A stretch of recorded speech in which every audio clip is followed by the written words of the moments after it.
everybody, welcome back to the Claremont Classic Garage. Today we're going to get to work on our 2003 Ram 3500 dually. What we're going to do today is get the brakes all taken apart. We're going to get the knuckles off, get the ball joints out, and we're going to get the bolts for the front control arms or radius rods, whatever you want to call them. We're going to get them loosen off and make sure they're free in the bushing. So when we go to change the control arms, we don't have to fight with them. First step is to get the dually adapters off. There's no real easy way to do this because you can't get on them with the socket. So you get the longest wrench that you can find and you heave-ho and you get them off one at a time.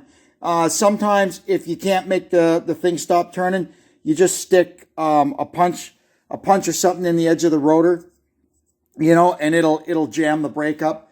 And you'll be able to get this thing off. Our calipers are pretty stuck, so we just get them off like that. A little foot power. We'll work our way around and get them all cracked.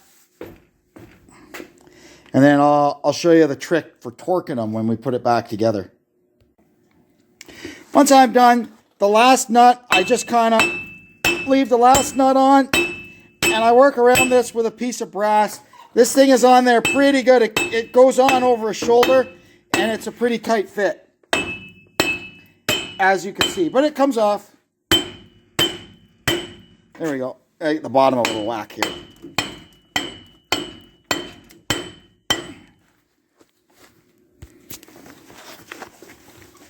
There we are. She's free. So now we'll take this off and put it aside.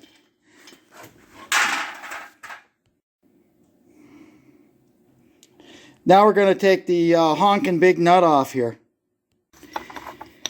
And I have to point out it's pretty disappointing that whoever was in here before us couldn't be bothered to put a cotter pin in here when they put it back together, but we will when we put it back together. And before we take the caliper off, we're going to undo, this is the wire for the wheel speed sensor. We're going to unclip the wheel speed sensor wire from the flex hose. And we're going to remove, there's under here, you can't see, but there's a bolt that holds this clamp that holds the flex hose to the axle. We're going to get all that stuff off and free. Now we're going to take out the slider bolts. I've already cracked them loose. Now you never know what size these will be because over time, brake parts get swapped out. And when you start getting aftermarket parts into the mix, you never know what you'll get. On this side, I needed a 12mm socket to get them out. On the other side, I needed a 13. And it's not because the heads have rotted away or nothing. That's just, that's how they are. We've got new ones anyway, so we're not too worried about it. Now we'll get a pry bar. We'll get a pry bar and we'll pop the caliper off. So you'll see why we take this bolt out. Once the caliper is off, you can reach it through here. The hose comes through here, and you can just sit it on the floor, and it doesn't stretch the hose. Now we need an 18 socket and a big Johnson bar, and we'll get the caliper adapter off. These suckers get in there tight. Now once we crack them with the bar, you can see for an 18 mil head, it gives you the impression that it's not that big a bolt, but that's really a pretty serious bolt. And they get in there pretty tight. Now I'll just get in there with a pry bar, and the caliper adapter will come off. How's the brake pads look? Yeah, they're getting there. Look at this one. Look, all rotted out the back of it. This truck sat for a long time. Okay, next off is the rotor, and it's probably going to be stuck on there pretty good. So we just get, lucky for us, the, excuse me, the backing plates have rotted away. So we could just get behind it and start walloping on it, and it'll come off. It gets stuck on this, this hub pretty good. Am I ever tuckered out? That was really on there. This, the hat of the rotor fits over this tightly enough that the scale all builds up on the inside of it, and you're basically peeling it off as you drive the rotor off. Holy Toledo! Oh well, hey, it's off. Okay, next I'm gonna knock the tie rod end back off of here. It's not tight. I left it loose on purpose, anticipating this job. In fact, I'm probably going to drop the whole steering linkage right back out of it, just to get it the heck out of the way. Now we need to pull the hub off. There's 4 bolts that hold it on, and they come in from the back. So what I do with them is I crack them with a Johnson bar, and then my little battery gun will usually turn them out. Oh, yeah, that one's in there good. Might be original. Let me get a pipe. Alrighty, now we're going to get our world famous 1962 Plymouth axle puller and get these hubs out of here. Or this hub out of here anyway. Need a lug nut. These are 9/16 fine lug nuts that you can get off any Ram truck. It'd be good if I had open ones. I could run them right down, but I don't have open ones, so that's okay. We run them down until they stop.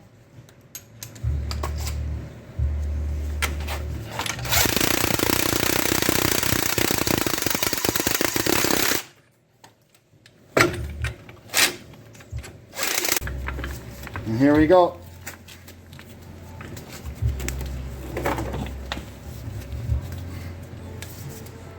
And you just bash the thing around. And hopefully we'll see it starting to pull away from the knuckle.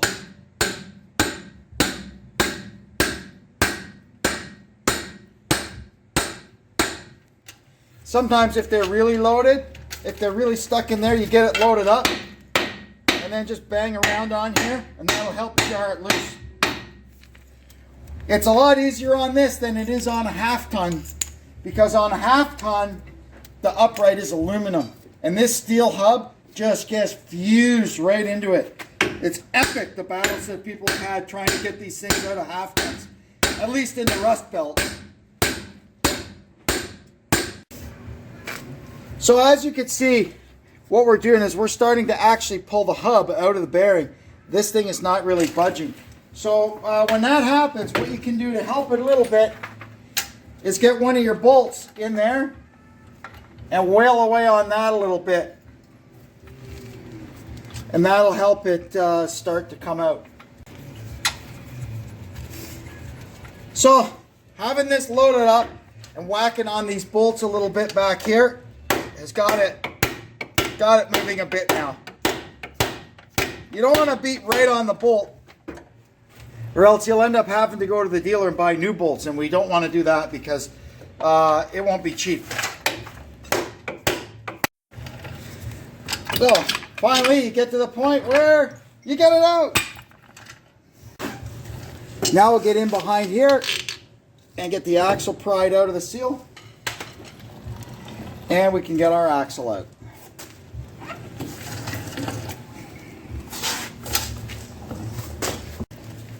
Now we're going to get the knuckle off.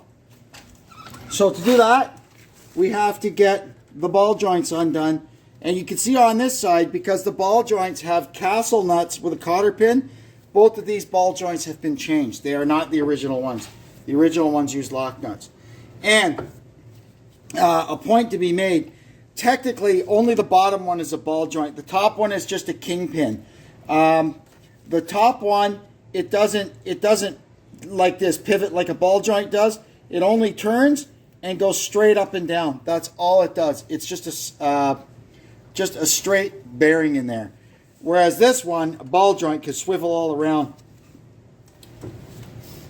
So I will make one attempt to get the cotter pins out of these, after which we'll just go to town. So let's see. There we go.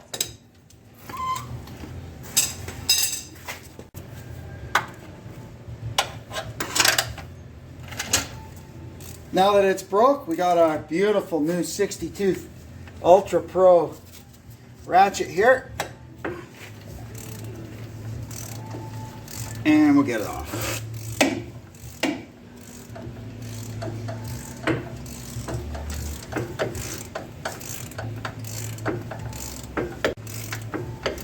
We don't know when these were changed, how many miles are on them, why they only changed one side. So that's why we're just going to go through and change them all, and we know what we've got to start. Here's our little bracket we've spoken about before. I'll have to make a pair of those. Yeah.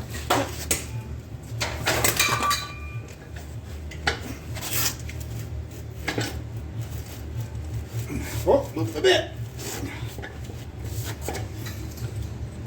This is why.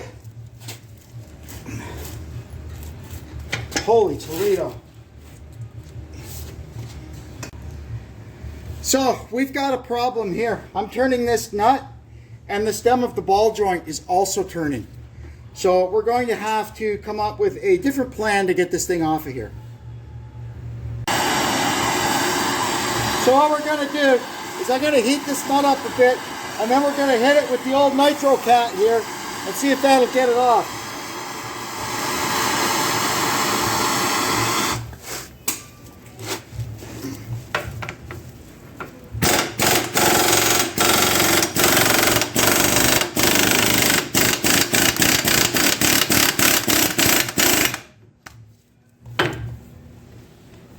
Got it started.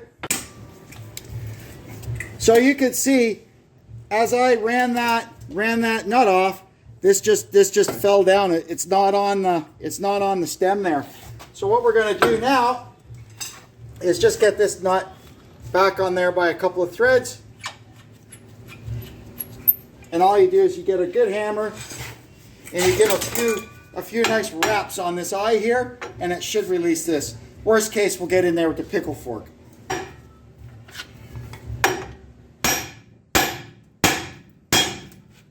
There we go. Now we got to get these ball joints out of here. And the lower one, it's pressed in and then retained with a split pin, or a circlip, pardon me. And you can see that there. We also have to get this grease fitting out of here. It doesn't look like anybody's ever greased it, does it?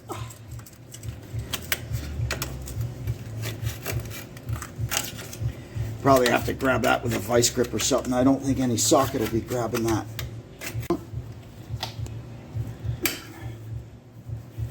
Oh, what do you know?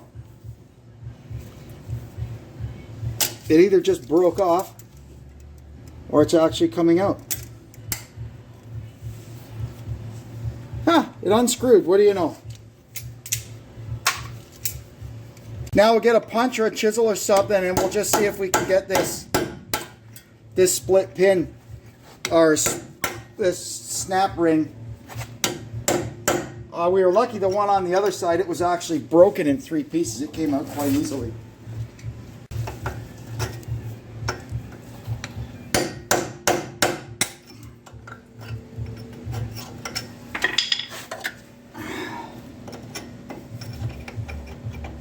Yeah, this is going to be a battle.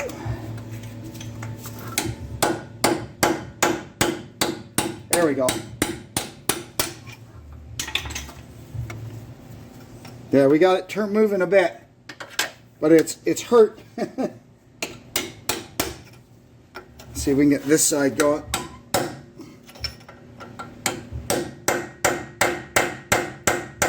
There we go.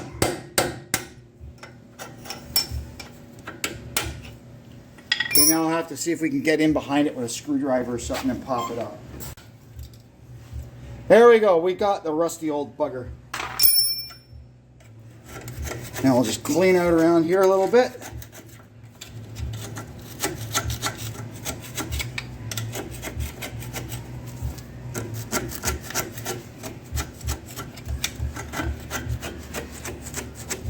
Now our only other hope is that when they put these in, they didn't put the oversized ones in, because the oversized ones kind of force their way in and stretch everything in here, and then you have to get oversized ones again. I didn't buy oversized ones. I bought normal ones. Now, we got to get our ball joint press, and we'll get these babies popped out of here. We'll get this thing rigged up. Now, like everything else I have, this thing is so old. When I bought this ball joint press, they didn't have AAM 9 1/4 axles. You had Dana axles. So we have to get a little inventive with the tool, but it works. Alrighty, we got this thing jerry rigged up. Now we can go ahead and start.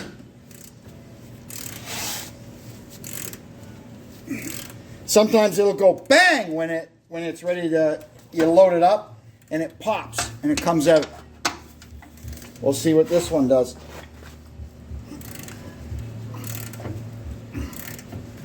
There it comes. It's coming. It just broke free. And out she comes. The bottom ones really get in there because you've got this little trough here, and water sits in there and it soaks down in there and it basically fuses it.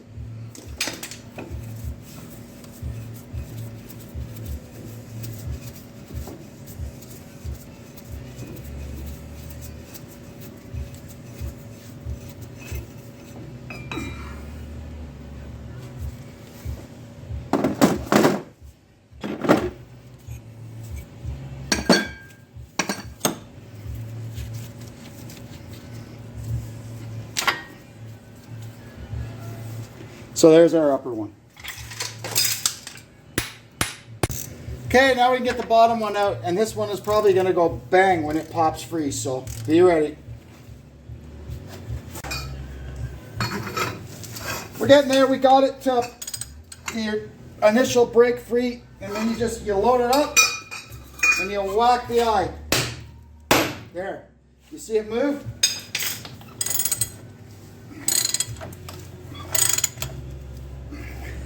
Okay, now this thing is bottomed out. Now we can put our little spacer in there. Now we got our little spacer in there. Hopefully this thing will come out now. Oh, it's still fighting.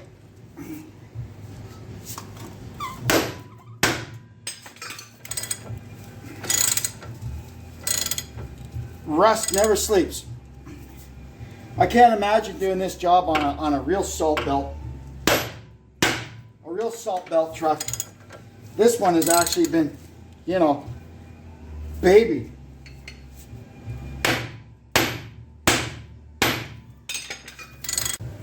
Huh?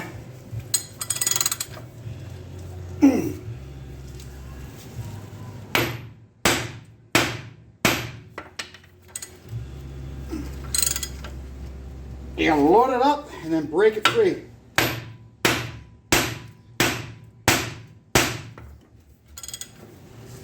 See? It just keeps fighting all the way out. Oh, there, it moved a lot that time.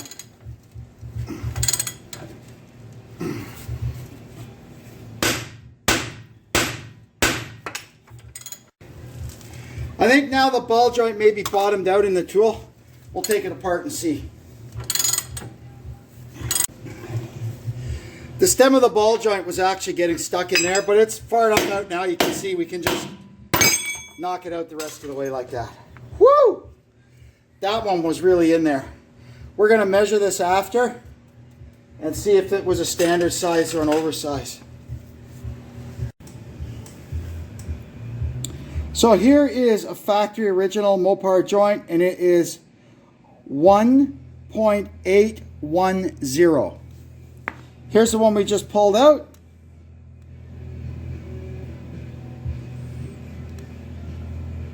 .811. So that's fine. That's a standard size joint. Very good. We should probably check the uppers while we're at it too. Here's an original Mopar one.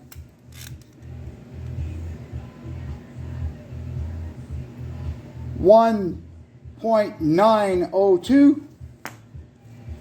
Here's our replacement one we just pulled out.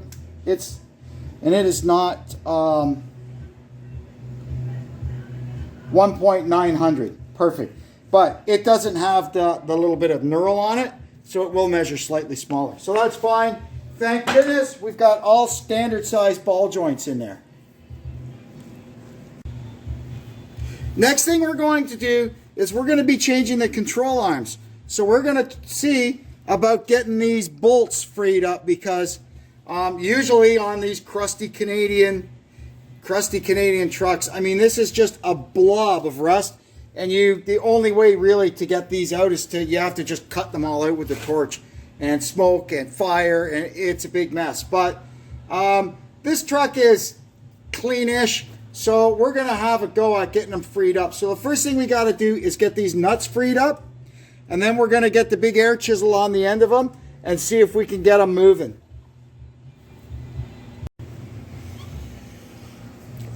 All of the nuts came right off, and 1, 2, 3, these bolts are free as a bird in the bushings. It's just this one, the one with the cams, that's tight. Now, before you start beating and banging on these ones, mark them if you think you're going to be able to save it. Mark the cam in relation to the axle, so when you put it back together, because that, you can see here, that this cam is what sets your caster angle and your pinion angle. This lower one here with the cam on it was a bit of a pest. I finally, in the end, had to get the big oxyacetylene torch out and start pumping a little heat into it, which set the bushing on fire and made a big mess. But we got it. It's free as a bird now. So all 4 of these are free. That's very good. So what I'm going to do now, you don't want to take, because of the way it's sitting here, I don't want to take more than one arm at a time off.